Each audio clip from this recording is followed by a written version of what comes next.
നമ്മളിനി തെക്കേ ഇന്ത്യയിലേക്ക് എത്തിയാൽ തമിഴ്നാടും കേരളവും പോണ്ടിച്ചേരിയും പരിശോധിക്കേണ്ടതുണ്ട്.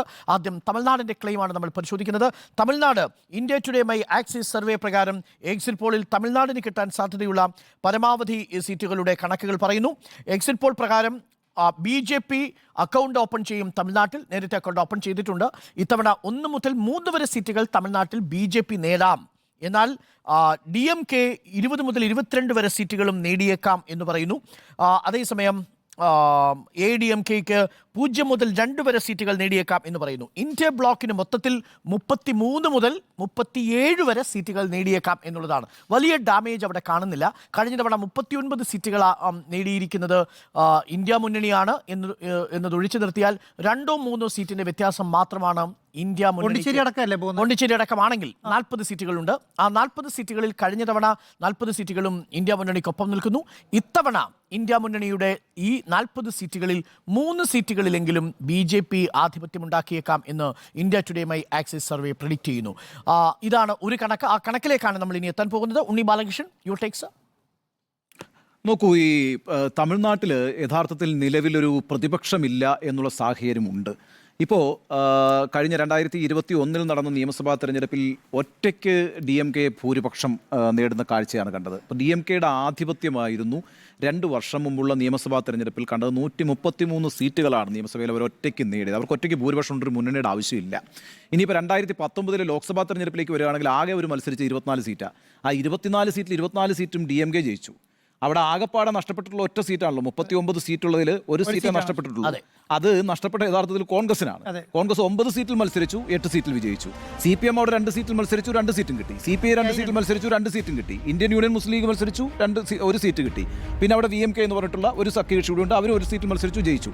അപ്പോൾ ആകെപ്പാട് 1 സീറ്റ് നഷ്ടപ്പെട്ടത് കോൺഗ്രസിനാണ്. അവിടെ അതിൽ ആ നേട്ടമുണ്ടാക്കിയത് ADMKയുമാണ്. ADMK കഴിഞ്ഞ പ്രാവശ്യം അവിടെ NDA മുന്നണിയുടെ ഭാഗമായിട്ടാണ് മത്സരിച്ചത്.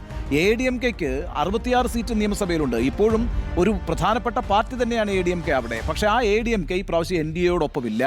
BJPക്ക് 4 സീറ്റുണ്ട് നിയമസഭയിൽ. പട്ടാളി മക്കൾ കക്ഷിക്ക് 5 സീറ്റുണ്ട്.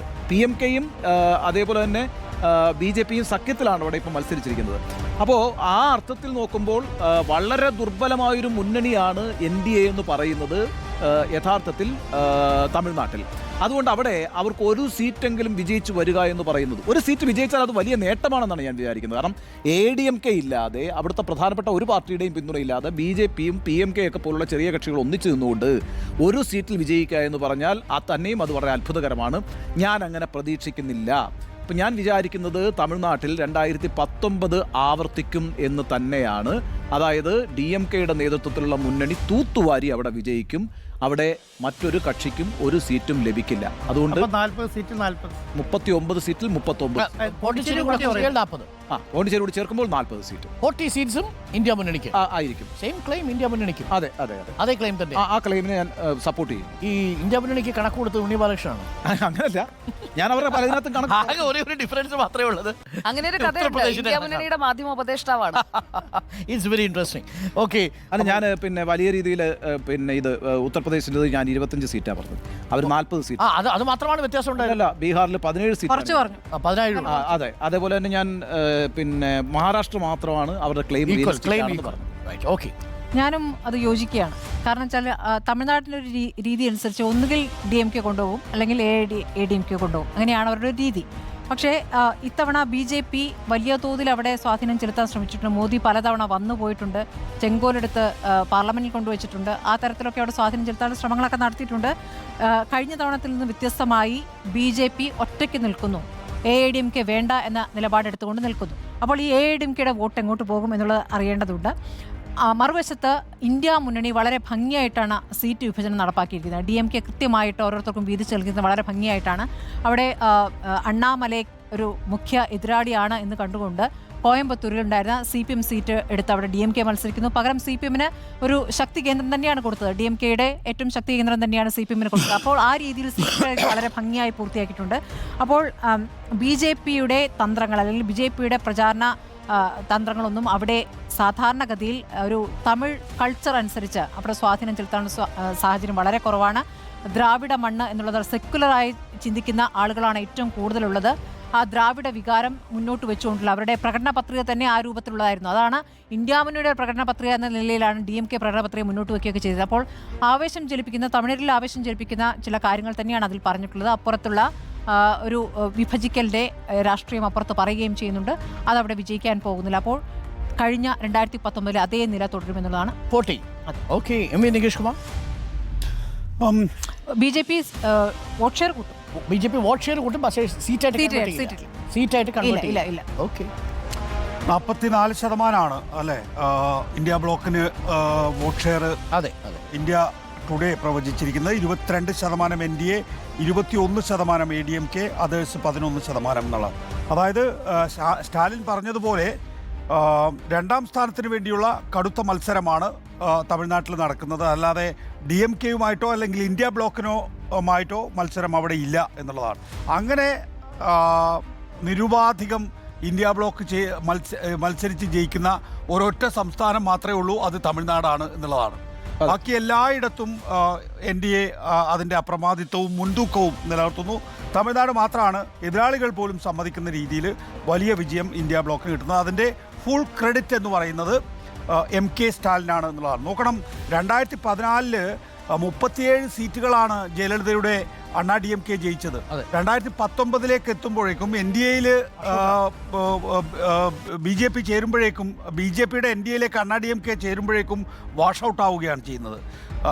അത്ര വേഗത്തിൽ പ്രതികരിക്കുന്ന ഒരു സംസ്ഥാനം തന്നെയാണ് തമിഴ്നാട് എന്ന കാര്യത്തിൽ തർക്കമില്ല. പക്ഷേ ഇപ്പോൾ അവിടെയുള്ള ഏറ്റവും പ്രധാനപ്പെട്ട പ്രശ്നം എന്ന് വെച്ച് കഴിഞ്ഞാൽ ഈ അണ്ണാമലയും അവിടുത്തെ അണ്ണാ DMKയും തമ്മിലുള്ള വൈരുദ്ധ്യം വലുതാണ്. കാരണം എപ്പോഴും ജയലളിതയെ കൂട്ടുപിടിച്ചുകൊണ്ടാണ് അണ്ണാ DMK തകർക്കാനുള്ള ശ്രമം അണ്ണാമലൈ നടത്തുന്നത് എന്നുള്ളതാണ്. അപ്പോൾ അതുകൊണ്ട് തന്നെ ഇവർക്ക് അടുത്ത നിയമസഭാ തെരഞ്ഞെടുപ്പിൽ യോജിക്കാനുള്ള കളമില്ല. പകരം അണ്ണാ DMKയുടെ സ്പേസ് തിരിച്ചു പിടിക്കാനാണ്, സ്പേസ് ഒരു നാഷണൽ പാർട്ടിയായ BJP പിടിക്കാനാണ് ശ്രമിക്കുന്നത് എന്നുള്ളത് കൊണ്ട് തന്നെ അവർ തമ്മിലുള്ള ഫൈറ്റ്, അതായത് BJPയും ADMKയും തമ്മിലുള്ള ഫൈറ്റ് അടുത്ത നിയമസഭാ തെരഞ്ഞെടുപ്പ് വരെയെങ്കിലും തുടരും എന്നാണ് കരുതേണ്ടത്. ഞാൻ 39-1 നമ്മൾ പോണ്ടിച്ചേരി അടക്കമാണല്ലോ അടക്കം. അങ്ങനെയാണെങ്കിൽ 40 ഞാൻ 35 കൊടുക്കുന്നുള്ളൂ. കാരണം BJPക്ക് അവിടെ സീറ്റ് കിട്ടാൻ സാധ്യത ചിലപ്പോൾ 1-2 സീറ്റുകളിൽ ഉണ്ടെങ്കിൽ തന്നെയും അതിനപ്പുറത്തേക്ക് PMK നമുക്ക് തള്ളിക്കളയാൻ കഴിയില്ല. കാരണം NDAക്ക് കുറച്ച് സീറ്റുകൾ നമ്മൾ മാറ്റിവെക്കേണ്ടി വരും. എനിക്ക് തോന്നുന്നത് ഈ എല്ലാ എക്സിറ്റ് പോളുകളിലും BJPയേക്കാൾ കൂടുതൽ PMKക്കാണ് പ്രാധാന്യം കൊടുത്തിട്ടുള്ളത് എന്നുള്ളത് വളരെ പ്രധാനപ്പെട്ട. ഈ വണ്ണിയാർ സമുദായം എന്ന് പറഞ്ഞാൽ വളരെ പ്രധാനപ്പെട്ടതാണ്. പല അണ്ണാ DMK സഖ്യങ്ങളിലും ഇവർ വലിയ മുൻതൂക്കം നേടിയിട്ടുണ്ട് PMK. അതുകൊണ്ട് ഞാൻ ഒരു 5 സീറ്റ് എന്ന് പറഞ്ഞാൽ 39 പോണ്ടിച്ചേരിയിൽ കോൺഗ്രസ് തന്നെയാണ്, സംശയമൊന്നുമില്ല. 39 ഒരു 5 സീറ്റ് മാർജിൻ ഇടുകയാണ്. അതുകൊണ്ട് എൻ്റെ കണക്കിൽ 35 കൂട്ടിയാൽ മതി. അപ്പോൾ 34 വരുള്ളൂ. 35 അല്ല, മറ്റേത് 30. പോണ്ടിച്ചേരിയും കൂടെ കൂട്ടി 35. അപ്പോൾ പോണ്ടിച്ചേരിയുടെ കൂട്ടി 35. അപ്പോൾ ബാക്കി അങ്ങനെ വരുന്ന 5 ആരാണ് എന്നുള്ള ചോദ്യമുണ്ട്. 5 പട്ടാളി മക്കൾ കച്ചി വരാം, BJP വരാം, ADMK പറ്റില്ല. ഇന്ത്യ മുന്നണിക്ക് പുറമെയാണ് 5 സീറ്റ്. അപ്പോൾ ഇന്ത്യ മുന്നണി 35 ലോക്ക് ചെയ്യാമോ? ഇന്ത്യ മുന്നണി 35. ഇന്ത്യ മുന്നണി 35 ലോക്ക് ചെയ്യാം. ഓക്കെ, ഇന്ത്യയുടെ കാര്യത്തിൽ പറഞ്ഞെങ്കിൽ ബാക്കി 5 ഒന്നുകിൽ ഇന്ത്യ പ്ലസ് ADMK 35 ആണ്. 35 അല്ലേ? അതെ, അത്രയല്ലേ ഉള്ളൂ. 39 ആണ്. അതിൽ 34 പറഞ്ഞിട്ടുണ്ട്. എനിവേ 35 ആണ് നികേഷ് കുമാറിന്റെ. അപ്പൊ 5 സീറ്റ് എന്ന് പറയുന്നത് BJPക്കും PMKക്കും ADMKക്കും വേണമെങ്കിൽ പോവാം. ADMK അതായത് 35. നമ്മളിപ്പം ആകെ കണക്കാക്കുന്നത് ഇന്ത്യ ബ്ലോക്കിന്റെ മാത്രം കണക്കാണ്. പക്ഷേ ഈ 2019 അപേക്ഷിച്ച് ഈ 5 സീറ്റുകൾ നഷ്ടപ്പെടാനിടയാവുന്ന സാഹചര്യം ഈ 5 കോൺസ്റ്റിറ്റ്യുവൻസികളിലും ഉണ്ടോ എന്നുള്ളതാണ്. 5 കോൺസ്റ്റിറ്റ്യൂൻസി PMK നോക്ക്, ഈ സർവേയിലെല്ലാം ചൂണ്ടിക്കാണിച്ചിട്ടുള്ളത് BJP ഇപ്പം കോയമ്പത്തൂർ ജയിക്കുമെന്ന് ഞാൻ വിചാരിക്കുന്നില്ല. പക്ഷേ ഇവിടെ തിരിച്ചുവരവിന് ഇവിടെ തിരിച്ചുവരവിന് സാധ്യതയുണ്ട്. ഇവിടെ കന്യാകുമാരി തിരിച്ചുവരവിന് സാധ്യതയുണ്ട്. അപ്പോൾ ഇതെല്ലാം കൂടെ ചേർത്ത് PMKയും BJPയും പ്ലസ് അണ്ണാ DMKയും ചേർത്തിട്ടാണ് 5 സീറ്റുകൾ ഞാൻ പറയുന്നത്.